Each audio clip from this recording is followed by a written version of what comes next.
ત્યારે કહ્યું કે એટલું જ માંગુ છું કે મેં તો વર્ષો તપ કર્યું, પણ હવે જે કોઈ અહીંયા આવીને તપ કરે એને આપ તુરંત મળી જાઓ એવા આશીર્વાદ આપો, એવું વરદાન આપો. ત્યારે ભગવાને આ વરદાન તો આપ્યું અને કહ્યું હવે જ્યારે જ્યારે મારું નામ લેવાશે એની આગળ તારું નામ જોડી દઈશું. બોલો બદ્રી વિશાલ ભગવાન કી જય. અને એટલા માટે વિશાલ શબ્દ જોડવામાં આવે. સનત કુમારો કહેવા લાગ્યા, નારદજી તમારા દુઃખનું નિવારણ અમારી પાસે છે. નારદજી કે જલ્દી કહો. સનત કુમારો કહે એક જ ઉપાય છે અને એ છે શ્રીમદ ભાગવત કથા. જે કાર્ય વેદ મંત્રોથી પણ ન થયા એ કાર્ય શ્રીમદ ભાગવતથી થઈ જશે. અચ્છા, તો ભાગવત કોણ કરે? સનત કુમારો કહે અમે તો સત્સંગ કરવા જ આવ્યા છીએ. અમને કોઈ બોલનારું મળી જાય તો સાંભળવા બેસી જઈએ, અને અમને કોઈ સાંભળનારું બોલે મળી જાય તો અમે ગાવા બેસી જઈએ. અમને મતલબ તો સત્સંગથી છે. કોણ બોલે ને કોણ સાંભળે એનાથી અમને થોડી મતલબ છે. જો તમે કહો નારદજી તો અમે પોતે ભાગવત કથા કરીએ. નારદજી તો પ્રસન્ન થઈ ગયા. અરે, એક તો ભાગવત જેવું શાસ્ત્ર અને એ પણ સનત કુમારોના મુખે, આનાથી ઉત્તમ બીજું શું હોઈ શકે? બતાવો ક્યાં ભાગવત કથાનું આયોજન કરીએ? કહ્યું હરિદ્વાર પાસે ગંગાજીના કિનારે આનંદ નામનો તટ છે, ત્યાં ભાગવત કથાનું આયોજન કરો. અને જેમ સનત કુમારોએ કહ્યું એમ નારદજીએ સુંદર આયોજન કર્યું છે. બધાને આમંત્રણ આપ્યું છે.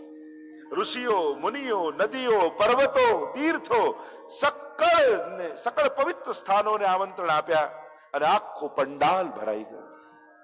સ્વયં સનત કુમારો વિરાજમાન થયા વ્યાસપીઠ ઉપર અને ભાગવતના મહાત્મ્યનું ગાન કરવા લાગ્યા. સદા સેવ્યા શ્રીમદ ભાગવતી કથા યસ્યા શ્રવણ માત્રેણ હરિ ચિત્તમ સમાશ્રય. સદા સેવન કરો આ ભાગવત કથાનું, કારણ કે આ કથા એવી છે જેના શ્રવણ કરવા માત્રથી હરિ ચિત્તમ સમાશ્રય, સ્વયં ભગવાન શ્રોતાના હૃદયમાં આવીને બિરાજમાન થઈ જાય છે. કથામાં શ્રોતાએ કઈ નહીં કરવાનું, તમારે તો કેવલ સાંભળવાનું. ભગવાન પોતે શબ્દોનું રૂપ ધારણ કરી તમારા કર્ણના માધ્યમથી હૃદયમાં આવીને બિરાજી જશે. એવો પ્રભાવ કથાનો છે. કમ સુખમ સ્થાપયતી કથા, જે પરમ સુખમાં સ્થાપી દે એ જ પ્રભુની કથા છે. એટલે જ ગોપી ગીતમાં પણ ગોપીજનો કહે છે ને, તવ કથામૃતમ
સંસારથી તપેલા જીવને શાંતિ આપનારું કોઈ તત્વ હોય તે ભગવાનની કથા છે.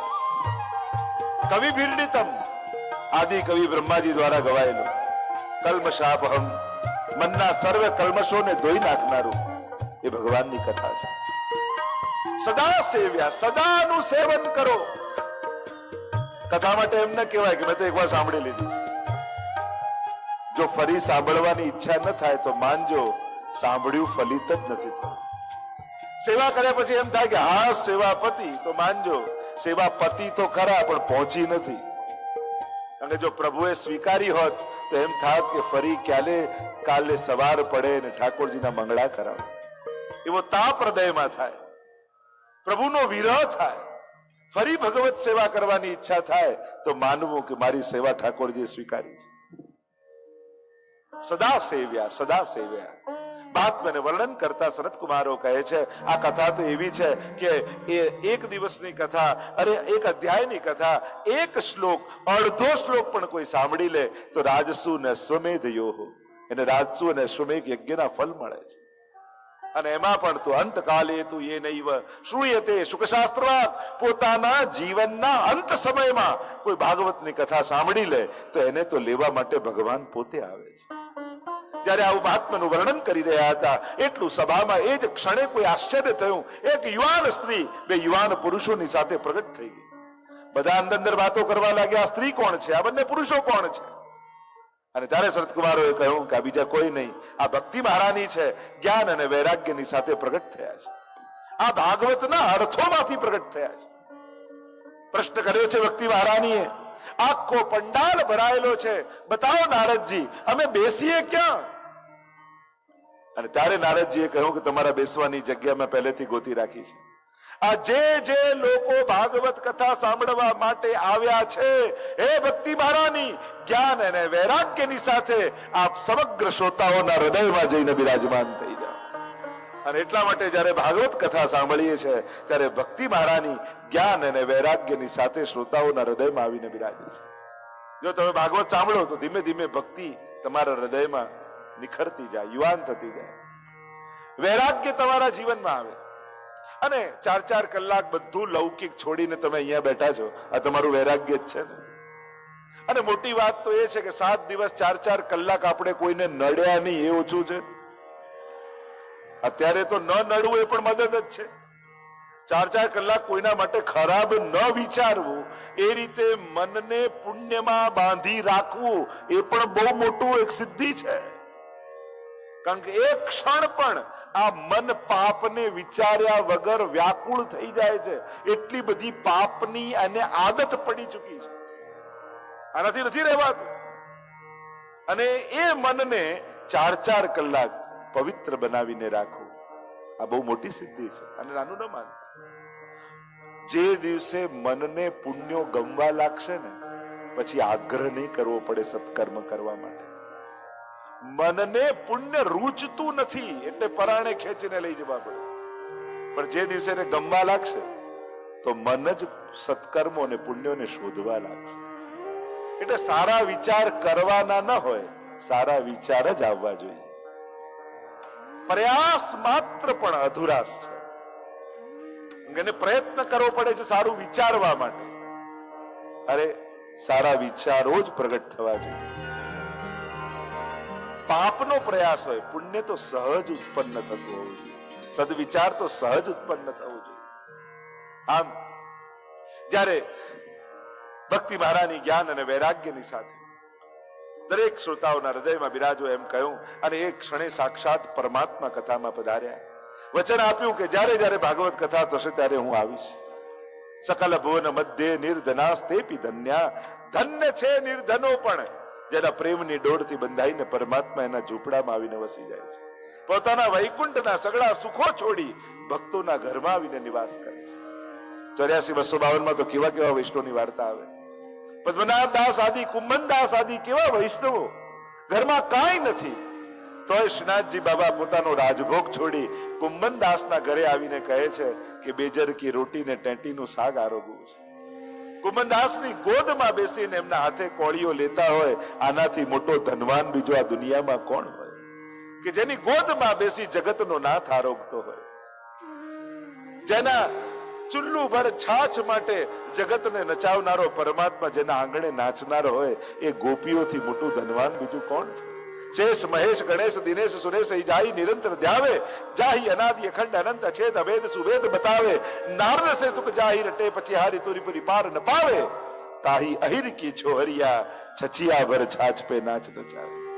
આજ તો કૃષ્ણ તત્વની, પરમાત્માની આનંદની આજ તો એની મહત્તા છે ને. અહીંયા મોટા મોટા દેવતાઓ રહી જાય છે અને ઠાકોરજી હાથમાં રોટી અને માખણ લઈ નંદાલયના આંગણામાં ઘૂંટણીએ ચાલતા હતા અને ઝાડ પર એક કાગડો બેઠો હતો. ઉડતો ઉડતો આવ્યો અને હાથમાંથી માખણ અને રોટલી લઈ ગયો અને રસખાન જોયું અને બોલ્યા, કાગ કે ભાગ કહા કહીએ, હરી હાથ સો લે ગયો માખણ રોટી. દેવતાઓ રહી જાય ને કાગડાઓ ફાઈ જાય એવું કૃષ્ણ ચરિત્ર છે. અહીંયા ઘણીવાર વર્ષોથી તપ કરનારા મુનિઓ રહી ગયા અને અભણ ગોવાલણીઓ ફાઈ ગઈ. આ અજ્ઞાન થી ભરેલા વ્રજવાસીઓ ફાવી ગયા અને તપસ્વીઓ ને જ્ઞાનીઓ રહી ગયા.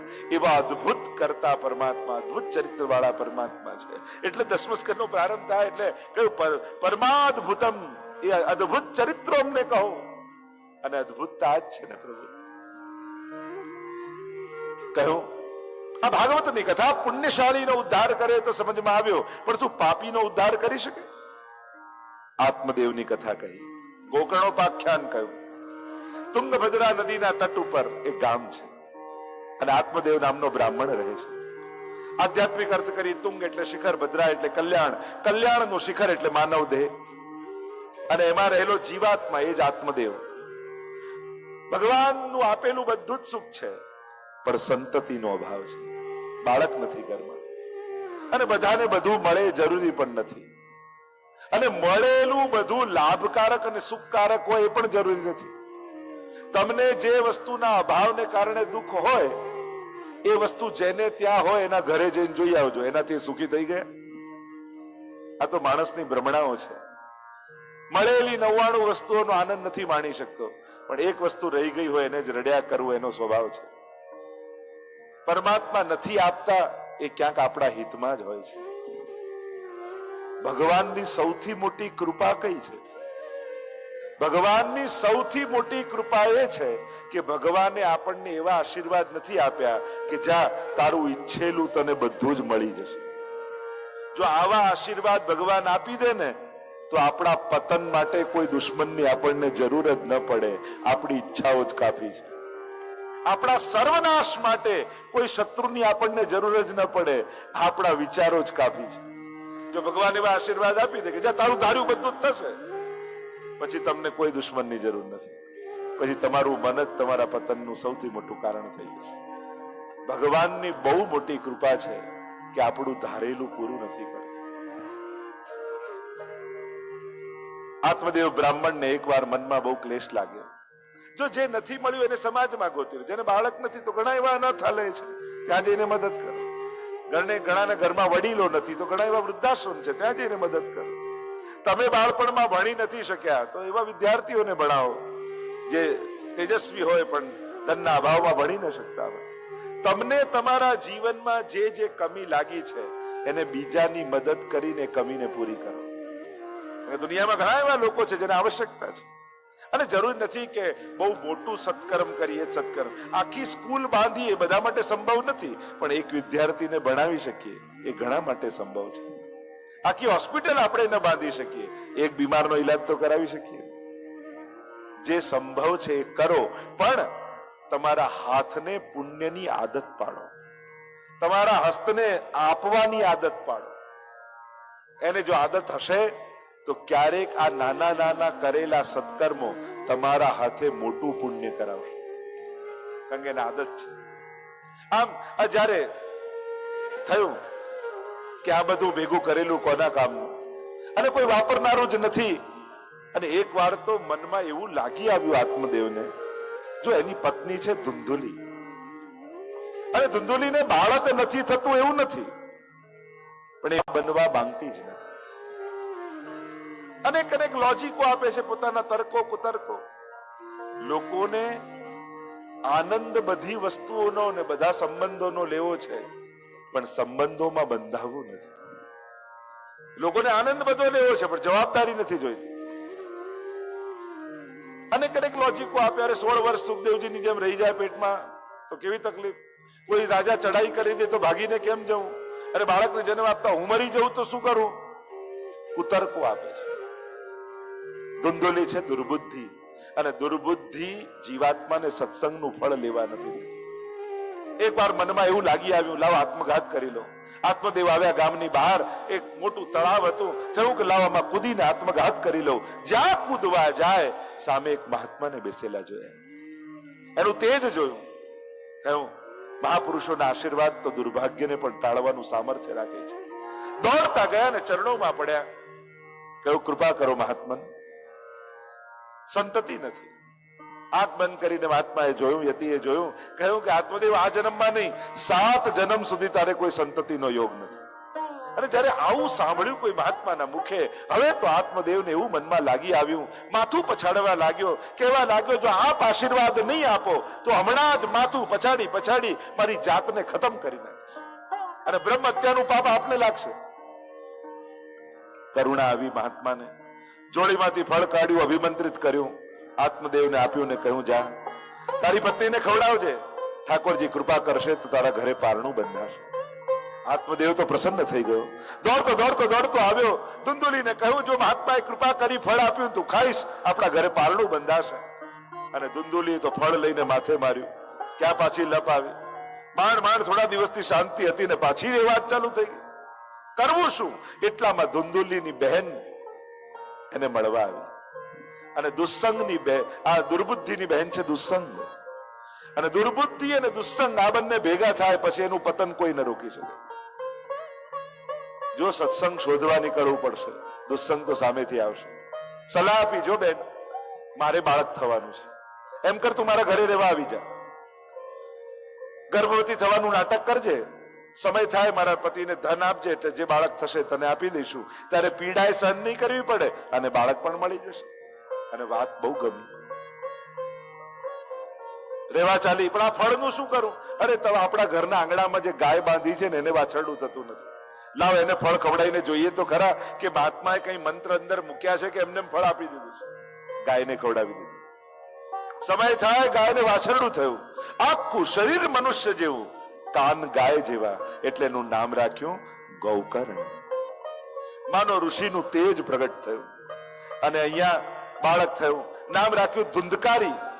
જેના જન્મમાં જ આટલા છલ કપટ થયા હોય એ બાળકને કેવા સંસ્કાર મળ્યા. એટલે જ આપણે ત્યાં કહીએ ને કે જયારે બાળક થવાનું હોય ત્યારે સારી વસ્તુ સાંભળવી, સારું વાંચન કરવું, સારા દ્રશ્યો જોવા, મન પવિત્ર અને આનંદ મારે એવા વિષયો મનને આપવા. ગર્ભમાં રહેલા બાળક ઉપર એની અસર થાય છે એમ માનવામાં.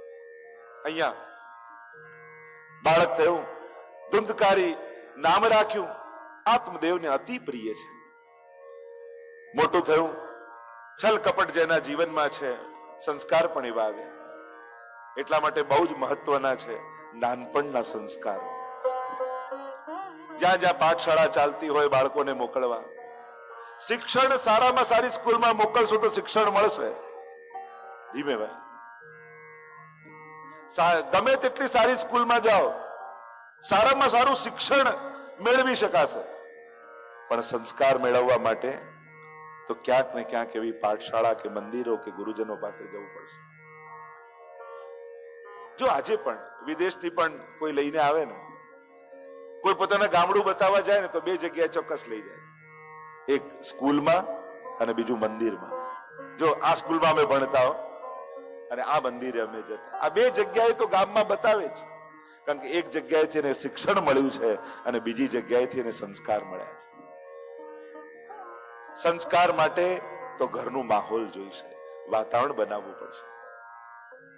ધુંધકારી એવો દુષ્ટ થયો, ખલ થયો. ગૌકર્ણજી વિદ્યાભ્યાસ કરવા માટે ગયા અને શાસ્ત્રોના અધ્યયન કર્યા. ધુંધકારી કહેવાય છે શબના હાથના પિંડ ખાનારો થયો, એવો પાપી થયો. ધુંધુલીને તો એવો ત્રાસ થયો, આત્મઘાત કરી લીધો. અને હવે તો કોઈ કહેનારું ન રહ્યું. ગૌકર્ણજી આવ્યા, જોયું પિતાને, હજી મોહ ગયો નથી. જો આ સંસાર જીવનભર આપણને પ્રતાડના આપતું રહે છે. આ સંસાર કોઈ ને કોઈ પ્રકારથી આપણને દુખી કરતું રહે છે. આ સંસાર હંમેશા આપણો વિશ્વાસ તોડતો રહે છે. છતાંય સંસાર પરથી માણસનો વિશ્વાસ ઉઠતો જ નથી. અને ભગવાન હંમેશા વિશ્વાસ સાચવી લે છે, છતાંય ભગવાન પર વિશ્વાસ બેસતો જ નથી માણસ. શ્રદ્ધા રાખજો. આ સંસાર દુઃખમાં લે છે. ગૌકર્ણજીએ જોયું પિતાજીનું હજી આકર્ષણ ગયું નથી. જો સમાજની કલિયુગની તકલીફ જ એ છે, બાળકો પાસે બાળપણ છે પણ નિર્દોષતા જતી રહી છે. અત્યારે મોડર્ન થવાની દોડમાં એટલા બધા દોટ આપણે મૂકી દીધી કે જે વાત 20 વર્ષે બાળકોએ જાણવી જોઈએ એ 10 વર્ષે જાણતા થઈ ગયા છે. શું આ માણસ માટે સારું છે? જે આધુનિકતાની દોડમાં આપણે ભાગી રહ્યા છીએ, કઈ વસ્તુ ક્યારે અપાવી, કઈ વાત ક્યારે કહેવી, એ દરેકની એક ઉંમર છે, દરેકનો એક સમય છે. અને જ્યારે એ સમયની મર્યાદાઓ તૂટી જાય, જો આ જીવન છે ને એ એવી એક ગાડી છે જેમાં બ્રેક નથી અને રિવર્સ ગેર નથી. હવે આવી કોઈ કાર ચલાવવા આપણને આપે, કેટલી સાવધાની રાખવી પડે. આ જીવન પણ એવી જ ગાડી છે, એમાં બ્રેક નથી, રોકાતું નથી, જીવન તો ચાલ્યા જ કરે. તમે એમ કહો કે હું કાંઈ ન કરું, આ સોફામાં બેઠો રહું, તમે ભલે બેઠા રહેશો પણ જીવન ચાલ્યા જ કરશે. બાળકમાંથી યુવાન ને યુવાનમાંથી વૃદ્ધ થશો. આ જીવનની ગતિ છે. તો બાળક પાસે બાળપણ છે, નિર્દોષતા જતી જાય છે. એને આ ભણાવી દઉં, એને આ શીખવાડી દઉં, એને આ નોલેજ કરાવી દઉં, નિર્દોષતા. યુવાન પાસે સામર્થ્ય છે પણ સમજણનો અભાવ દેખાવા લાગે.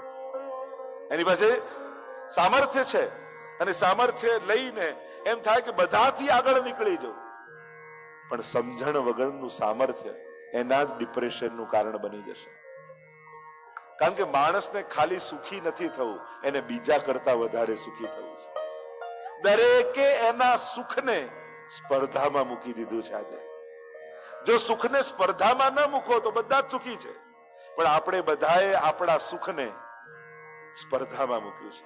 એકબીજાથી વધારે સુખી થવાની દોટ આપણને દુખી કરી રહી છે. અને એટલે સામર્થ્ય છે, સમજણનો અભાવ છે.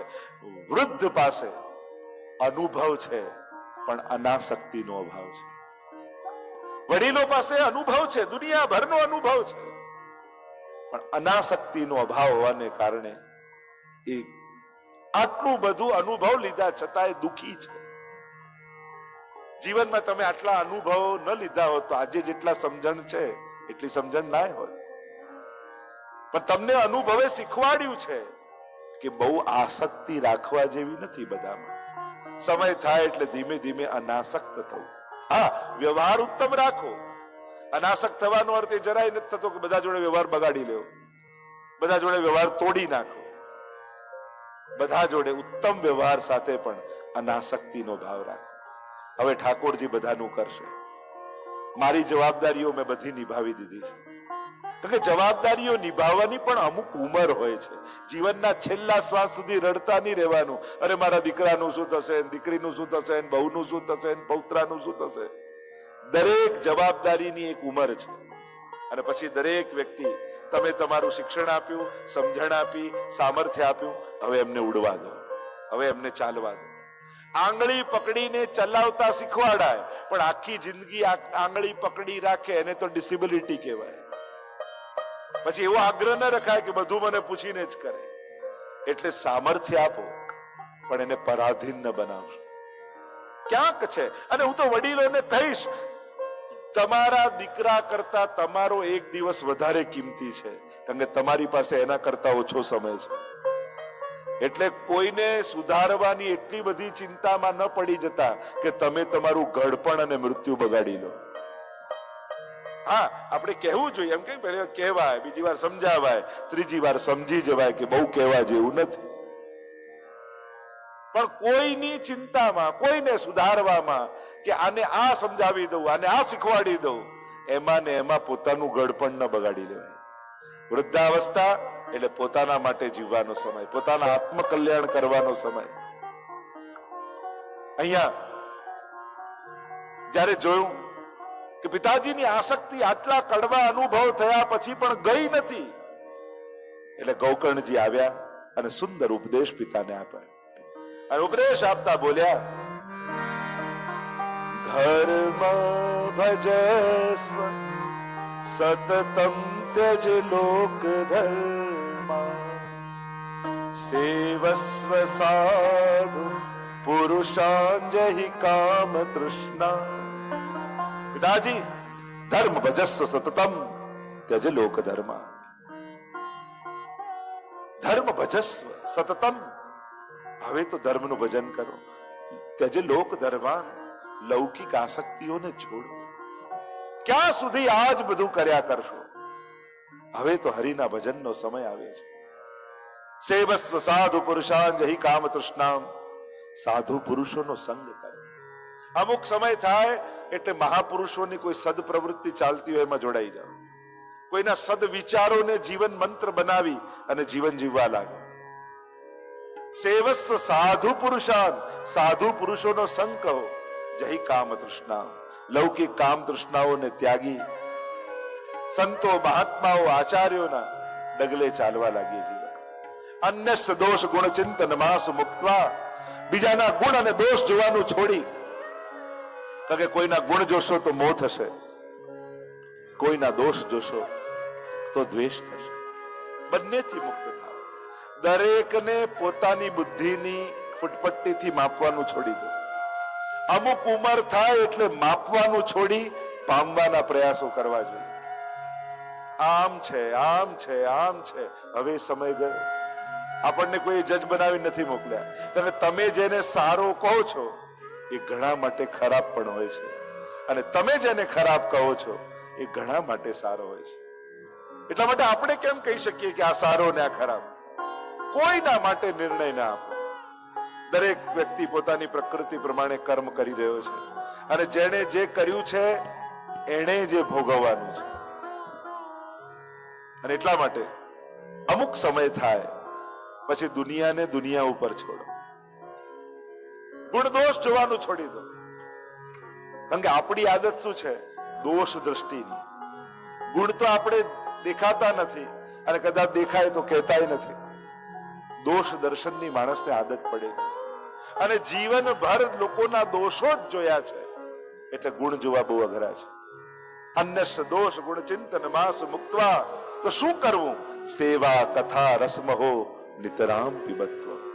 પિતાજી, સેવા અને કથાના રસનું પાન કરી રાખો, કારણ કે હવે આ જ સાથે આવવાનું છે. જીવનમાં જે કાંઈ પણ પુરુષાર્થ કરીને મેળવ્યું છે એ મૂકીને જવાનું. માણસની વ્યવસ્થા ભગવાને કેવી બનાવી? જે કરો એ લઈ જવાનું, જે મેળવો એ મૂકી જવાનું. માણસ પૈસા માટે પાપ કરે, પૈસા રહી જાય, પાપ ભેગા. આજ ભગવાનની વ્યવસ્થા. जन्म सब बातन बीत गयो. सूरदास जी कहते हैं, पिताजी આ બધી જિંદગી વાતો કરવામાં જ વહી. जन्म सब बातन बीत गयो, जन्म सब बातन बीत गयो, 10 बरस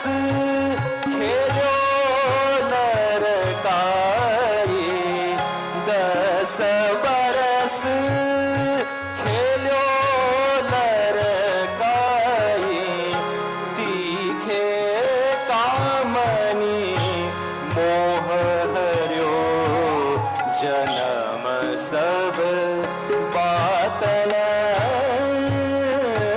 बीत गयो.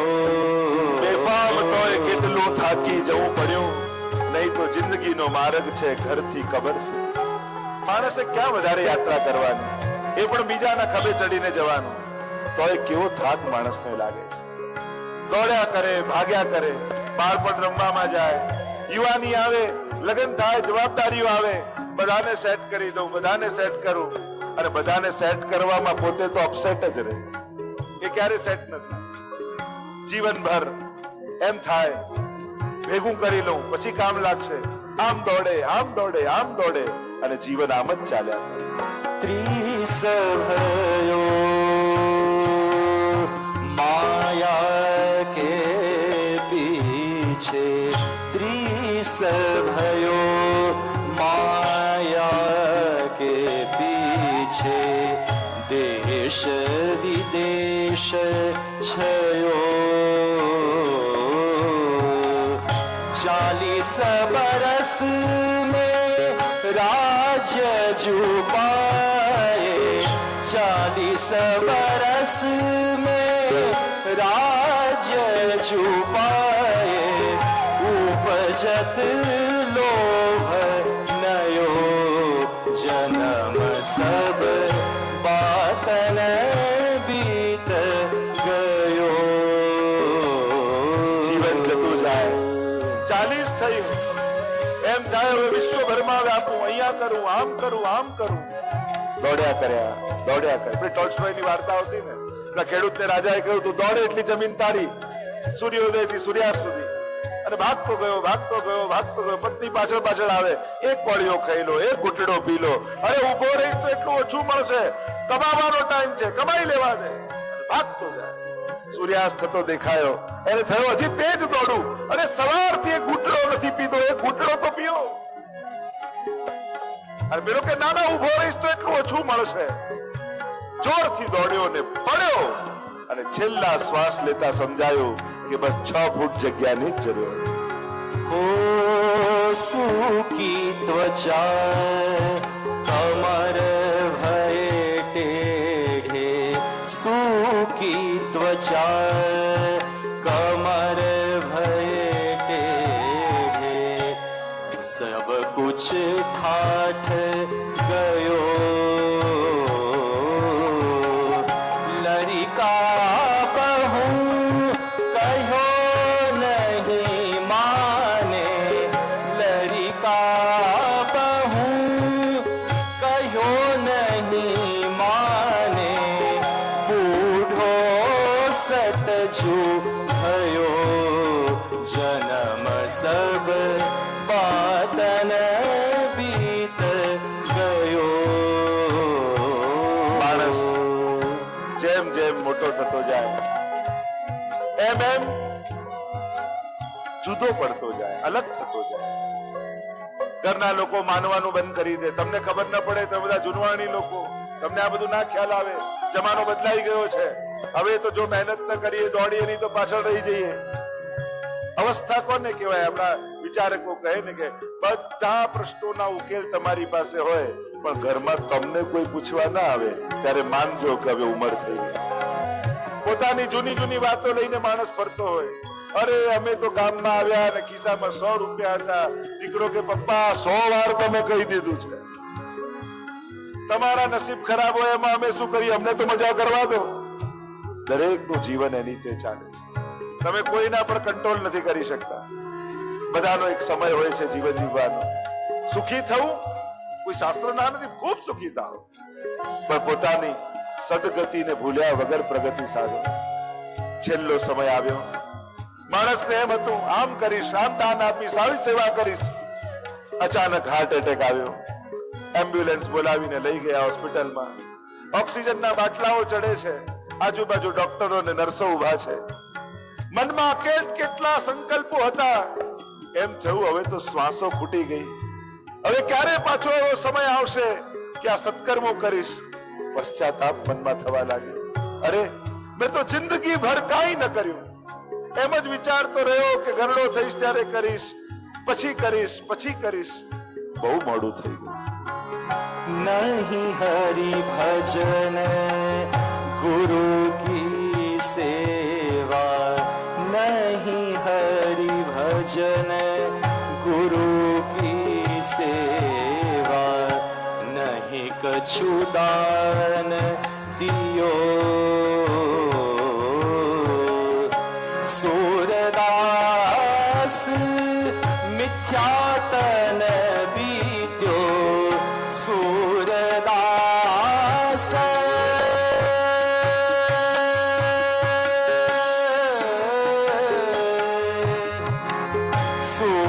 सूरदास मिथ्यातन बीत्यो, जमने खेच लियो जन्म सब बातन बीत गयो. છેલ્લી ઘડીએ માણસને એમ થાય હવે કંઈક કરું.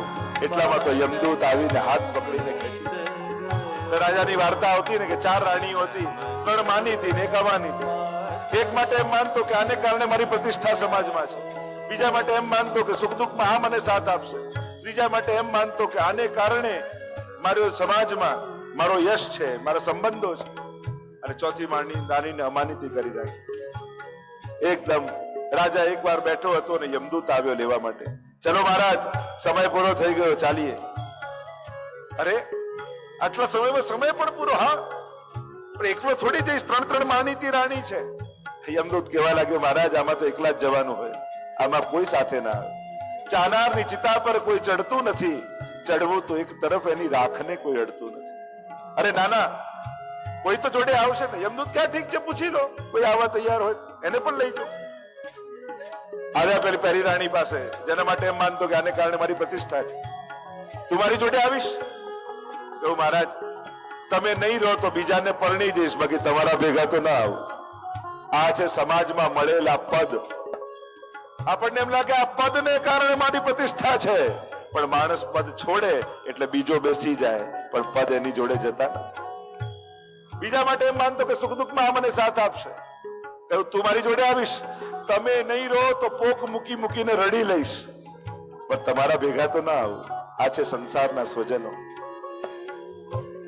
આપણા ગયા પછી રડી લેશે, પણ ભેગું કોઈ નથી આવતું. ધનાની ભૂમૌ પસ્વશ્ચ ગોષ્ઠે ભાર્યાગ્ર દ્વારી જના સ્મશાને દેહ ચિતાયામ પરલોક માર્ગે કર્માનુગચ્છતિ જીવૈકઃ. ત્રીજી રાણી જેના માટે એમ માનતો કે આ દુઃખમાં મને આ સાથ આપશે, તું મારી સાથે આવીશ. મહારાજ હું તો ક્યારેય કોઈની સાથે નથી ગઈ.